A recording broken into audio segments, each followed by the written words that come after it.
春去秋来，花开花谢，离开故乡过了冬，毋知是毋是又搁会记迄个自细汉成长的故乡。拖着叮当的脚步，带着期待的心情，踏入国门的迄一刻，看到黄色的计程车，车辆绕过烧滚滚的路面，烟筒讲的烧气，播送着点仔甲的气味，点燃了我忐忑的心情。软过大街小巷，西往厝的路顶，闻着鸡仔头的咸酥鸡，巷仔尾的臭豆腐，听着路边的烟尘搭一巴豆仔落入碗公的声音，搭配着我的心情，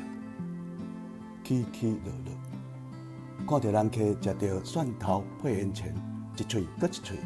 我已经闻着，是迄个味，迄个将我对异乡带回故乡记忆中的味。